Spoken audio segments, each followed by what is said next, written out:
हरे कृष्णा। हम श्रीमद् भगवद गीता के तृतीय अध्याय कर्मयोग इसके 20वें श्लोक को आज पढ़ रहे हैं। कल की कक्षा के अंत में हम एक कथा भी पढ़ रहे थे और अगर आज संभव हो पाया तो इस श्लोक के बाद हम उस कथा को वहां से आगे सुनेंगे। पहले हम इस श्लोक की कुछ आवृत्ति करेंगे। इस श्लोक में भगवान उदाहरण प्रस्तुत कर रहे हैं, उदाहरण दे रहे हैं। जैसे पिछले श्लोक में भगवान ने अर्जुन से कहा था कि तुम्हें अपने नियत कर्मों को करना चाहिए। कैसे? अनासक्त भाव से, राइट। और हमने जाना था कि अनासक्त भाव से कर्म करना क्या होता है। क्या होता है? जब हम भगवान की प्रसन्नता हेतु अपने कर्म को करते हैं। तो मान लीजिए यदि अर्जुन पूछें कि ऐसा कोई व्यक्ति है जिसने इस पथ का अनुसरण किया हो, जिसने ऐसा किया हो, भगवान कहते हैं हाँ है। तो इस श्लोक में भगवान उन लोगों का वर्णन कर रहे हैं, उदाहरण दे रहे हैं। पहले हम श्लोक की कुछ आवृत्ति करेंगे। मेरे पीछे बोलिएगा। सबसे पहले कौन गाएंगे आज? एमएल गुप्ता प्रभु जी, आप गाइएगा। कर्मणैव हि संसिद्धिम् कर्मण्येव हि संसिद्धिम् आस्थिता जनकादयः आस्थिता जनकात् लोकसंग्रहमेवापि लोकसंग्रहेवापि सम्पश्यन् कर्तुम् अर्हसि। सम्पश्यन् कर्तुमर्हसि। बहुत अच्छे प्रभु जी। अब कौन करेगा? वैष्णवी आप गाइए। कर्मणैव हि संसिद्धिम् कर्मणेव हि संसिद्धिम् आस्थिता जनकादयः आस्थिता जनकादयः लोकसंग्रहमेवापि लोकसंग्रहमेवापि सम्पश्यन् कर्तुमर्हसि। सम्पश्यन् कर्तुम् अर्हसि। बहुत अच्छे वैष्णवी। कौन गाएंगे? कृष्णांश प्रभु जी आप गाइए। कर्मणैव हि संसिद्धिम् कर्मणैव हि संसिद्धिम् आस्थिता जनकादयः आस्थिता जनकादयः लोकसंग्रहमेवापि लोकसंग्रहमेवापि सम्पश्यन् कर्तुमर्हसि। सम्पश्यन् कर्तुमर्हसि। बहुत अच्छे प्रभु जी, आप सभी ने बहुत अच्छा गाया। अब हम आगे बढ़ते हैं। तो इस श्लोक में भगवान हमसे क्या कह रहे हैं? भगवान कहते हैं, भगवान अर्जुन को कह रहे हैं, जनक जैसे राजाओं ने केवल नियत कर्मों को करने से ही सिद्धि प्राप्त की। अतः सामान्य जनों को शिक्षित करने की दृष्टि से तुम्हें कर्म करना चाहिए। इसे समझिए। तो भगवान कह रहे हैं कि जनक जैसे, जनक आदि जनक और उनके जैसे जो राज ऋषि थे, उन्होंने इसी प्रकार अपने कर्मों को करके, कैसे करके? अनासक्त भाव से करके सिद्धि प्राप्त की। इसीलिए अतः सामान्य जनों को शिक्षित करने की दृष्टि से तुम्हें कर्म करना चाहिए। भगवान यहाँ पर उदाहरण दे रहे हैं। जैसे प्रोडक्ट रिव्यू होता है, आप जब कोई प्रोडक्ट खरीदते हो तो आप चेक करते हो कि इसके रिव्यूज कैसे हैं, दूसरे लोगों ने जो इस प्रोडक्ट को इस्तेमाल किया उन्होंने इसके विषय में क्या कहा है, देखते हो। उसी प्रकार अर्जुन को बता रहे हैं कि इस पथ पर और भी राजऋषि जो हैं वो चले हैं और उन्होंने सिद्धि प्राप्त की है। अब देखिए, कलयुग में तो हरिनाम है। हरिनाम सबसे तेजी से काम करता है। किस पर? जीवात्मा के चित्त पर। सारा कार्य हमको क्या करना है? मनुष्य जीवन में हमारा क्या प्रोजेक्ट है? अपने चित्त का शुद्धिकरण, राइट। हमें क्या करना है? अपने चित्त को शुद्ध करना है। उसका सबसे फास्टेस्ट प्रोसेस होता है हरिनाम, ठीक है। जो भगवान बोल रहे हैं वो अर्जुन को बोल रहे हैं कि इस प्रकार से राजर्षियों ने भी किया और उन्होंने सिद्धि प्राप्त की। अब इस श्लोक का क्या लिंक है? लिंक मुझे लगता है कि ये तो आपको पिछले श्लोकों को अगर आप अच्छे से सुन रहे हो तब आपको ये स्पष्ट हो रहा होगा, राइट। क्योंकि भगवान ने बोला था जिस व्यक्ति का अशुद्ध चित्त है वो कर्म त्यागेगा तो कर्मफल से नहीं छूट सकता और ना ही केवल संन्यास से उसको सिद्धि प्राप्त होती है। क्योंकि उसको प्रकृति के गुणों अनुसार, चाहे उसने सतोगुण अर्जित किया हो, रजोगुण अर्जित किया हो या तमोगुण अर्जित किया हो, विवश होकर उसको कर्म करना ही पड़ता है। तो भगवान बताते हैं कि तुम्हारे लिए क्या श्रेष्ठ है, तुम उसको सुनो, राइट। तुमको अपने नियत कर्म करने चाहिए और किस प्रकार से? श्री विष्णु के लिए यज्ञ रूप में करने चाहिए। जिसके बाद हमने सुना था कि किस प्रकार से जो भगवान के भक्त हैं वो यज्ञ करते हैं। जैसे भगवान ने कहा 3.13 में कि भगवान के भक्त यज्ञ में अर्पित किए गए भोजन अर्थात प्रसाद को ही खाते हैं। तो भगवान ने यहाँ पर वर्णन किया एक यज्ञ का जो हमको करना है। वास्तव में ये इतना दिव्य है ये यज्ञ, केवल प्रसाद खाने का नियम, भगवान को अर्पित करके ग्रहण करने का यज्ञ इतना महान है कि इसे करके व्यक्ति अपने सारे पापों से मुक्त हो जाता है, हर प्रकार के किल्बिशों से कल्मशों से मुक्त हो जाता है और भगवान के धाम को प्राप्त करने की योग्यता प्राप्त करता है। ये नियम इतना महत्वपूर्ण है कि जो इसको दृढ़ता से पालन करता है वो बाकी नियमों को भी पालन कर जाता है। क्यों? क्योंकि भगवान का जो प्रसाद है वो कैसा है? दिव्य। ना ही वो तमोगुण है, ना ही वो रजोगुण है, ना ही वो सतोगुण है, वो दिव्य है। और इस प्रकार जब व्यक्ति दिव्य वस्तु का सेवन कर रहा है तो उसके अंग अंग भी चिन्मय हो जाते हैं। और जितना जितना वो दिव्य वस्तु का सेवन कर रहा है, उसके अंग चिन्मय हो रहे हैं, उतना उतना जो माया के अगेंस्ट ये जो नियम बताए गए उसको पालन करना आसान हो जाता है, भक्ति करना और आसान हो जाता है। इसलिए इस चीज को कोई भी भक्त हल्के में ना लीजिएगा, ठीक है। अपना पूरा प्रयास कीजिए और इस नियम का पालन कीजिए। कौन सा नियम? कि भगवान के भक्त यज्ञ में अर्पित किए गए प्रसाद को ही खाते हैं। तो हमें क्या खाना है? केवल भगवान को अर्पित करके ही खाना है, प्रसाद ही खाना है। ओके। और उसके बाद हमने तात्पर्य में एक और यज्ञ के विषय में पढ़ा जो कि कलयुग के लिए ही है। क्या है वो? संकीर्तन यज्ञ। राइट, दो चीज, संकीर्तन यज्ञ और प्रसाद खाना। तो जो व्यक्ति संकीर्तन यज्ञ करता है अर्थात भगवान के पवित्र नामों का जप करता है और प्रसाद खाता है, उसको जीवन में सुख और शांति का अनुभव होता है, प्रत्यक्ष होता है कि नहीं? सो भगवान ने बताया था कि आत्म साक्षात्कार के दो मार्ग होते हैं। ज्ञान योग, कुछ इसे ज्ञान योग के द्वारा प्राप्त करते हैं, कुछ इसे भक्ति में सेवा के द्वारा प्राप्त करते हैं। अब ज्ञान योग में व्यक्ति ये देखने का प्रयास करता है कि उसका जो शरीर है वो क्षणभंगुर है, राइट, और ये नश्वर है और आत्मा शाश्वत है। 2.22 में कहते हैं वासांसी जीनानि यथा विहाय, राइट। तो ऐसा करके वो शरीर को आत्मा से अलग, आत्मा को शरीर से अलग देखने का प्रयास करता है, जैसे कि हमने पढ़ा। और भक्तिमय सेवा में व्यक्ति भगवान पर अपना मन लगाने का प्रयास करता है श्रवण कीर्तन और स्मरण आदि के द्वारा, ठीक है। अब भगवान ने पिछले श्लोकों में वर्णन किया था कि कौन से व्यक्ति के लिए कुछ भी नियत कर्मों को करने की आवश्यकता नहीं होती है। कौन? जो स्वरूप सिद्ध व्यक्ति होता है, उसके लिए कुछ भी करने की आवश्यकता नहीं होती। वो केवल कृष्ण भावना भावित कर्म ही करता है, राइट। वो केवल क्या करता है? स्वरूप सिद्ध व्यक्ति को कृष्ण भावना भावित कर्म के अतिरिक्त कुछ भी करना नहीं होता। फिर हमने जाना था ना, पिछले श्लोक में 3.19 में भगवान ने कहा था इसीलिए तुमको अपने नियत कर्मों को अनासक्त भाव से करना चाहिए। और अब इस श्लोक में भगवान कह रहे हैं कि ऐसा करके जनक आदि जो ऋषिगण हैं उन्होंने सिद्धि प्राप्त की है। तो अब हम आज के श्लोक का तात्पर्य पढ़ेंगे जिससे आपको ये बात और ज्यादा स्पष्ट होगी। अनुवाद और तात्पर्य कृष्ण कृपा मूर्ति श्री श्रीमद एसी भक्ति वेदांत स्वामी प्रभुपाद द्वारा।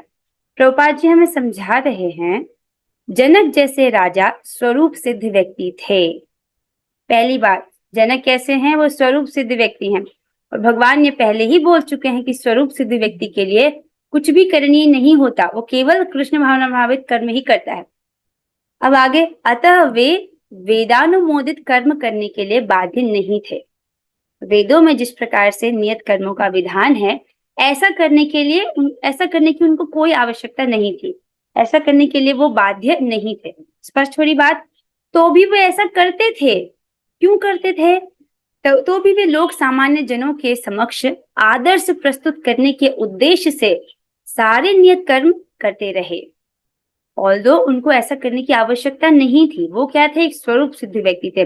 फिर भी लोगों को, जन सामान्य लोगों को शिक्षा देने के लिए, और जन सामान्य लोग जो कि अज्ञ हैं, जिनका चित्त अभी अशुद्ध है, जो स्वरूप सिद्ध व्यक्ति नहीं है, उनको शिक्षा देने के लिए, क्योंकि उनको वेदों के अनुसार नियत कर्म करने की आवश्यकता है, राइट। इसीलिए उनको शिक्षा देने हेतु वे ऐसा करते थे। जनक जी कौन है? जनक सीता जी के पिता तथा भगवान श्री राम के ससुर थे, राइट। इस चित्र में आप देख सकते हो, बहुत सुंदर चित्र है। माता सीता और प्रभु राम जी का विवाह है। यहाँ पर आप जनक जी को देख सकते हो। जनक जी कौन है? ये माता सीता जी के पिता तथा भगवान श्री राम के ससुर थे। भगवान के महान भक्त होने के कारण उनकी स्थिति दिव्य थी, किंतु चूंकि वे मिथिला, जो भारत के बिहार प्रांत में एक परगना है, के राजा थे, अतः उन्हें अपनी प्रजा को यह शिक्षा देनी थी कि कर्तव्य पालन किस प्रकार किया जाता है। स्पष्ट है, वो मिथिला के राजा थे, राइट, और अपनी प्रजा को शिक्षा देने हेतु वो वेदों में जो आदेश है उसके अनुसार अपने नियत कर्मों को करते थे, जबकि उनको ऐसा करने की आवश्यकता नहीं थी। ठीक है, आगे चलते हैं। अब यहाँ पर एक बहुत सुंदर प्रश्न है। क्या प्रश्न है? अर्जुन भगवान के नित्य सखा हैं, राइट। अर्जुन भगवान की क्या है? नित्य सखा है, अर्थात भगवान अर्जुन भाव स्तर से भी ऊपर हैं। आप समझ रहे हो, हमने पढ़े थे भक्ति के 9 स्तर, राइट। क्या है वो? श्रद्धा, साधु संग, भजन क्रिया, अनर्थ निवृत्ति, फिर निष्ठा, रुचि, रुचि के बाद क्या होता है? आसक्ति, फिर भाव और फिर प्रेम, राइट। तो अर्जुन को पता है कि उनका भगवान से क्या संबंध है। क्या संबंध है? वो भगवान उनके सखा हैं, राइट, वो भगवान के नित्य सखा, ये उनको पता है। तो भाव के स्तर से भी ऊपर, आप इसे समझ रहे हो, भाव के स्तर पर व्यक्ति को पता चल जाता है कि उसका भगवान से क्या संबंध है। ओके, तो जब अर्जुन भगवान के नित्य सखा हैं उन्हें वर्णाश्रम के अनुसार अपने नियत कर्तव्य को करने की क्या आवश्यकता है? प्रश्न समझ आ रहा है? हमने पढ़ा था ना, जब व्यक्ति स्वरूप सिद्ध हो जाता है उसको कृष्ण भावनामृत कर्म करने के अलावा और कुछ आवश्यकता नहीं रह जाती। तो देखो, इसका उत्तर प्रभुपाद जी देते हैं अगले ही श्लोक में, अगले लाइन में। भगवान प्रभुपाद जी कहते हैं, भगवान कृष्ण तथा उनके शाश्वत सखा अर्जुन को कुरुक्षेत्र के युद्ध में लड़ने की कोई आवश्यकता नहीं थी, किंतु उन्होंने जनता को यह सिखाने के लिए कि युद्ध किया कि जब सत्परामर्श असफल हो जाते हैं तो ऐसी स्थिति में हिंसा आवश्यक हो जाती है। बहुत सुंदर पॉइंट है, इसको ध्यान से समझिए। हालांकि अर्जुन कृष्ण के शाश्वत सखा हैं, फिर भी भगवान उनसे कह रहे हैं कि तुम कर्म करो। क्यों करो? राइट, ताकि वो जनता को सिखा सके। ओके, अब पहली लाइन को समझिए कि भगवान श्री कृष्ण और उनके शाश्वत सखा अर्जुन को कुरुक्षेत्र के युद्ध में लड़ने की कोई आवश्यकता नहीं थी। जो भगवान, राइट, अपने रोमकूपों से अनंत ब्रह्मांडों को प्रकट कर सकते हैं, राइट, अपने संकल्प मात्र से ब्रह्मा जी को सारा दिव्य ज्ञान दे सकते हैं, संकल्प मात्र से, राइट। वो भगवान एक संकल्प मात्र से अर्जुन को जिता देते, लेकिन वो इस युद्ध को 18 दिन तक चलाते। क्यों? उनको कोई आवश्यकता नहीं थी, वो संकल्प मात्र से इसको जीत जाते, पर फिर भी वे लड़े। क्यों? ताकि वो जनता को सिखा सकें। क्या सिखाना चाहते थे वो? उन्होंने जनता को ये सिखाने के लिए युद्ध किया कि जब सत्परामर्श असफल हो जाते हैं, जब व्यक्ति के सत्परामर्श अर्थात अच्छा करने का जो प्रयास है वो असफल हो जाते हैं, तो ऐसी स्थिति में हिंसा आवश्यक हो जाती है। जैसा कि आप जानते हो, इस युद्ध को टालने के बहुत सारे प्रयास किए गए। पांडवों की तरफ से स्वयं कृष्ण दूत बनकर आए, वो उन्होंने इस युद्ध को रोकने का प्रयास किया। उनको प्रस्ताव दिया कि यदि आप केवल 5 गांव देते हैं तो पांडव उससे संतुष्ट हो जाएंगे और युद्ध नहीं होगा, राइट। लेकिन कौरव इस प्रस्ताव को उन्होंने स्वीकार नहीं किया, कौरवों ने इस प्रस्ताव को ठुकरा दिया, राइट। तो जब इस प्रकार के सब प्रकार के सत्परामर्श असफल हो जाते हैं तो ऐसी स्थिति में हिंसा आवश्यक हो जाती है। इसको एक बार और समझिए आप। आपको पता है, भारत में बहुत सारे राजा जो कि धर्म का पालन करते थे, वे बाहर के राजाओं के द्वारा पराजित हो गए। क्यों पराजित हो गए? क्योंकि उन्हें ऐसा लगा कि हमको हर किसी के साथ धर्म का आचरण करना चाहिए, शत्रु के साथ भी, और उस शत्रु के साथ भी जो धर्म का आचरण ना करता हो। और यहीं पर उन्होंने इस सिद्धांत को नहीं समझा, राइट। मैं क्या कह रही हूँ आप फिर से सुनिए, ऐसा हो सकता है कि बात सही से समझ ना आए, राइट। इस चित्र में आप देखिए, जब अर्जुन और कर्ण का युद्ध हो रहा था। ठीक है, अर्जुन और कर्ण के मध्य में युद्ध हो रहा था और अर्जुन कर्ण पर हावी हो रहे थे।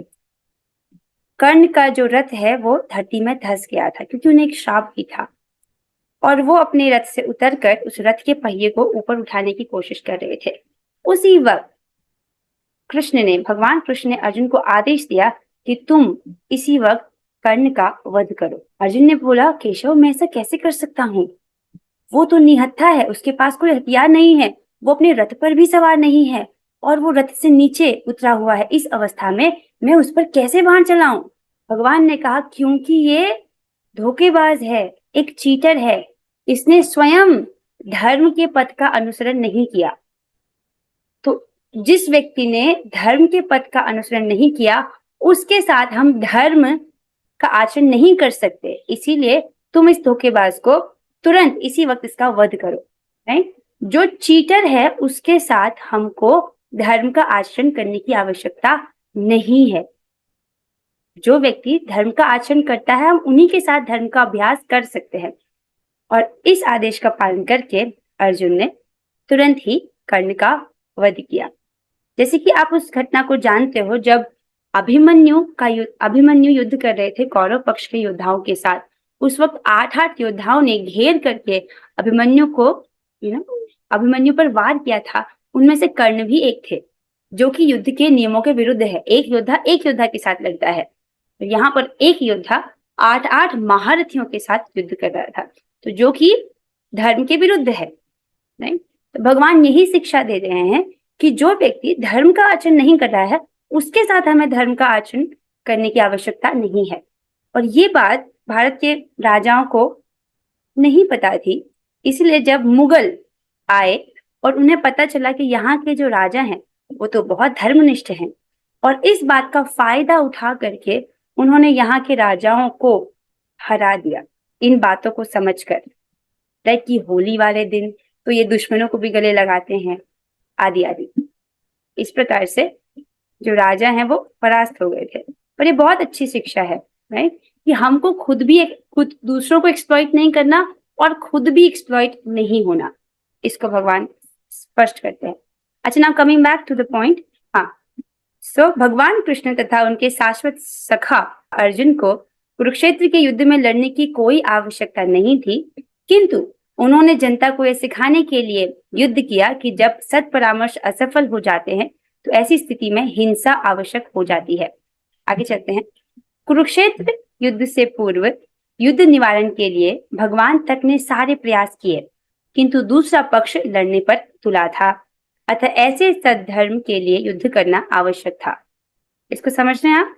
हम इसको अध्याय 1 में बहुत डिटेल में पढ़ चुके हैं। ठीक है, कि भगवान ने और सभी भगवान इनके दूत बनकर आए और प्रयास किया था इस युद्ध को रोकने का, लेकिन कौरव नहीं मान रहे थे। सो इसीलिए युद्ध करना आवश्यक हो गया था। तो क्या उत्तर है इस प्रश्न का कि अर्जुन भगवान के नित्य सखा है, उन्हें वर्णाश्रम के अनुसार अपने नियत कर्तव्य को करने की क्या आवश्यकता है?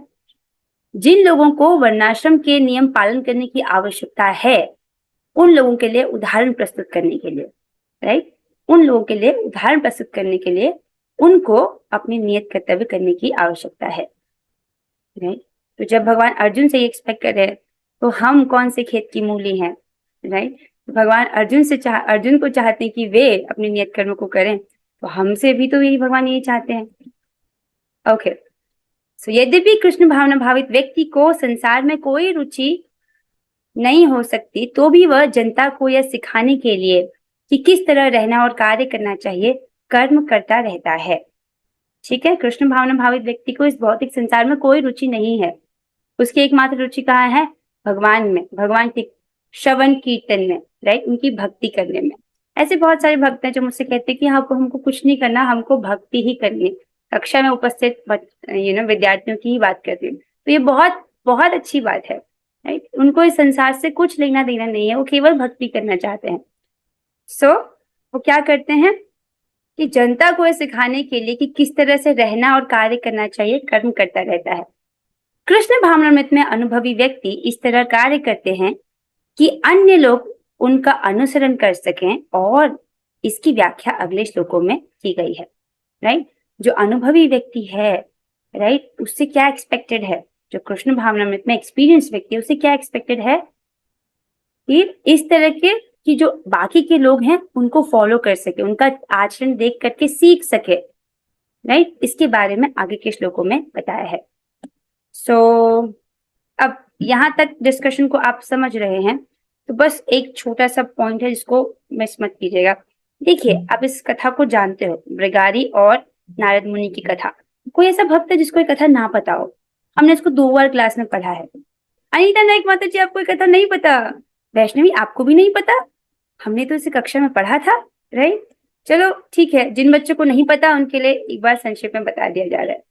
सो मृगारी एक घोर तमोगुणी चित्त वाला व्यक्ति था, जो क्या करता था, वो पशुओं को मारता था, क्षमा कीजिए आधा मारता था, राइट। और पशुओं को इस प्रकार आधा मारते हुए उसको बड़ी प्रसन्नता होती थी।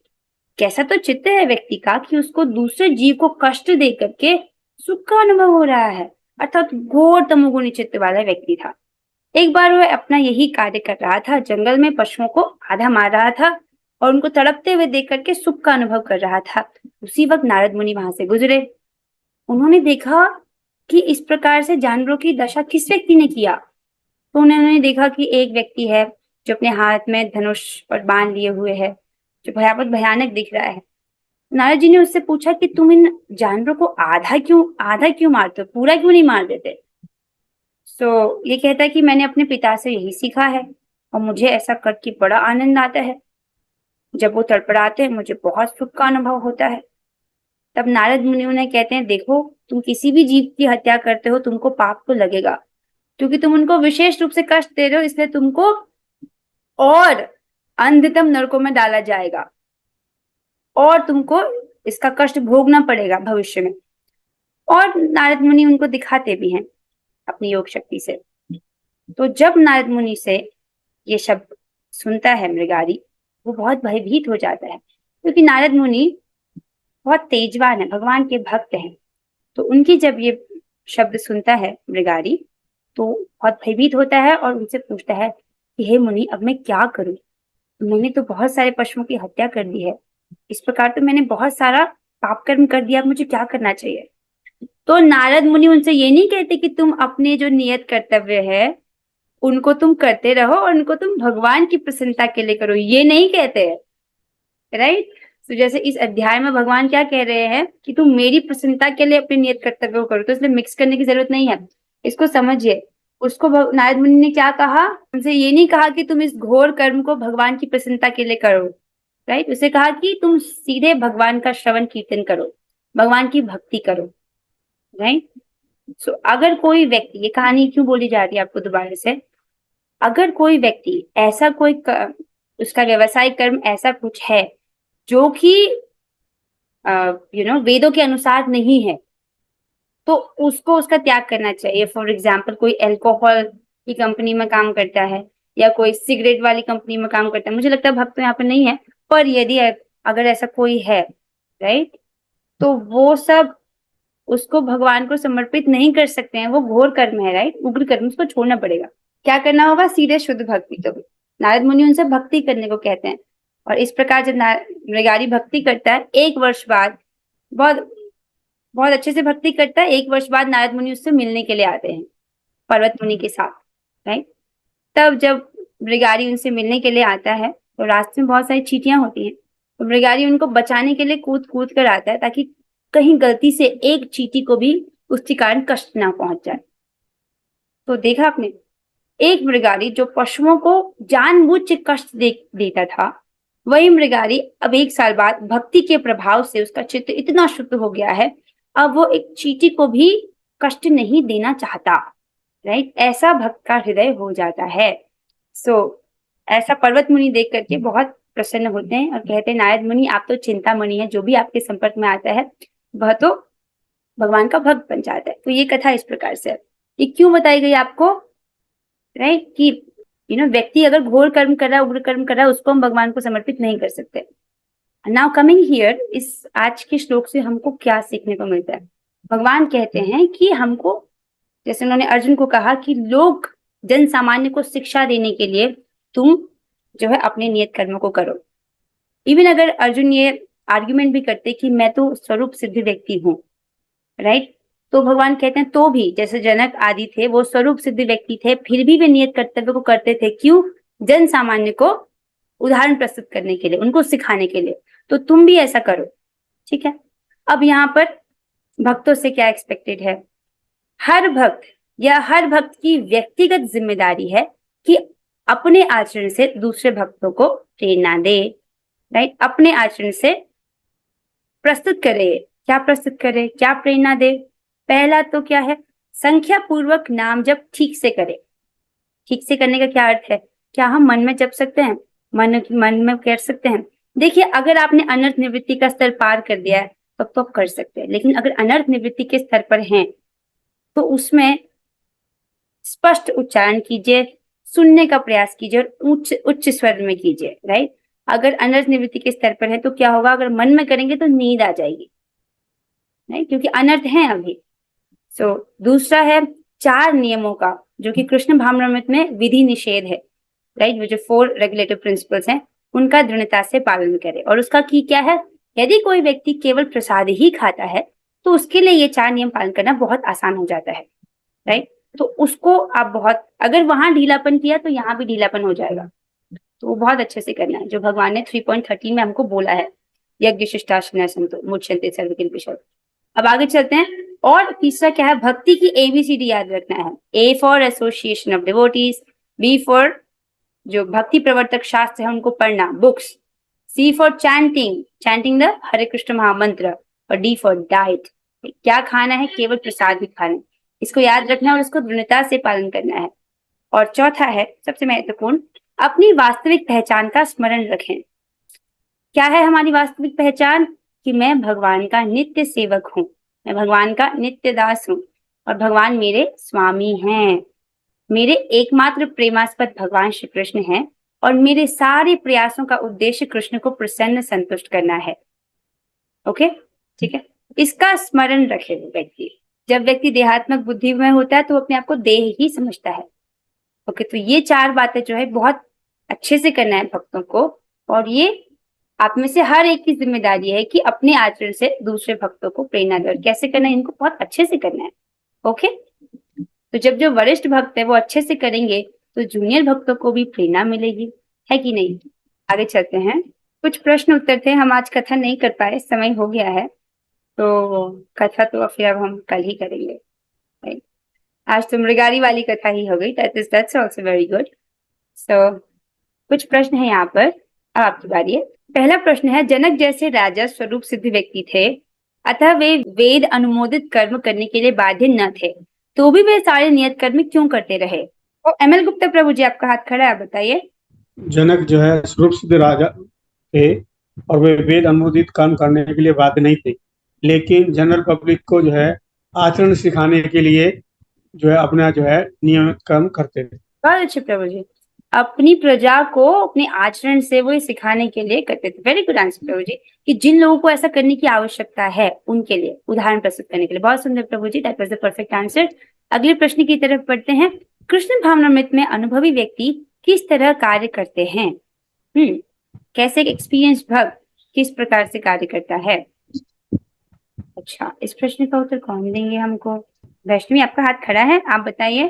जो अनुभवित व्यक्ति होते हैं वो लोग ऐसे कर्म करते हैं जिससे जो उनके सराउंडिंग में है उन लोग को उनसे कुछ सीखने मिले। हाँ, वेरी गुड, ये बहुत अच्छा है। और ऐसा आप में से हर एक से एक्सपेक्टेड है, हम में से हर एक से एक्सपेक्टेड है कि हम बहुत अच्छे से भक्ति करें, राइट। सो ताकि जो और लोग हैं उनको भी शिक्षा प्राप्त हो, वो भी सीखेंगे किस प्रकार से हमको कार्य करना चाहिए, किस प्रकार से जीवन को जीना चाहिए। तो आगे चलते हैं।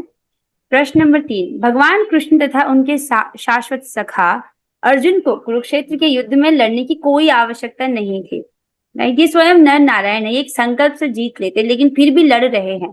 क्यों? उन्होंने जनता को क्या सिखाने के लिए युद्ध किया? इस प्रश्न का उत्तर किसी को नहीं बता क्या? अर्चना माता जी, आप प्रयास करेंगे, बोलिए। हरे कृष्ण माता जी, प्रयास करती हूँ माता जी। जी जी, कीजिए माता जी। भगवान तथा उनके शाश्वत सखा अर्जुन को कुरुक्षेत्र के युद्ध में लड़ने की कोई आवश्यकता न थी। उन्होंने जनता को क्या सिखाने के लिए युद्ध किया। जब सत्पराशर असफल हो जाते हैं तो ऐसी स्थिति में हिंसा आवश्यक हो जाती है। हरे कृष्ण माता जी। यस माता जी, जब सत परामर्श निरर्थक हो जाते हैं, जब व्यक्ति अच्छे से कोशिश कर रहा है कि युद्ध ना हो, पूरी कोशिश कर रहा है राइट अच्छाई की, लेकिन सामने वाली पार्टी नहीं समझ रही है, तब उस वक्त हिंसा करनी आवश्यक हो जाती है। It was very nice answer. देखिए माता जी, आपने सही उत्तर दिया। तो इस जगत में जो गुंडे हैं राइट, उनको हम सिर्फ अच्छे से बोल बोल के नहीं समझा सकते कि आप धर्म का पालन कीजिए, आप नियमों को मत तोड़िए, चोरी मत कीजिए, मर्डर मत कीजिए, सिर्फ बोल के नहीं हो सकता। उनके लिए हिंसा आवश्यक होती है। तो जब सत परामर्श वो सफल नहीं हो पाते तो हिंसा करनी आवश्यक हो जाती है। ये सिखाने के लिए उन्होंने युद्ध किया। That was very nice discussion. अब हम आज की क्लास को यहीं पर विश्राम देते हैं। यहाँ से आगे हमको एक कथा करनी थी, जो कि वृत्तासुर की कथा हम पढ़ रहे थे कल से, पर क्योंकि आज समय हो गया हम इसको कल करने का प्रयास करेंगे। अच्छा, आपने क्या सीखा उसको लिखना मत भूलेगा। अब हम 3 बार हरे कृष्ण महामंत्र करेंगे। हरे कृष्णा हरे कृष्णा हरे कृष्णा कृष्णा हरे हरे, हरे राम राम राम हरे हरे कृष्णा हरे कृष्णा हरे हरे, हरे राम राम राम राम हरे हरे हरे, कृष्णा कृष्ण कृष्ण हरे हरे हरे, हरे राम राम राम हरे हरे। श्रीमद् भगवद गीता की जय। श्री राम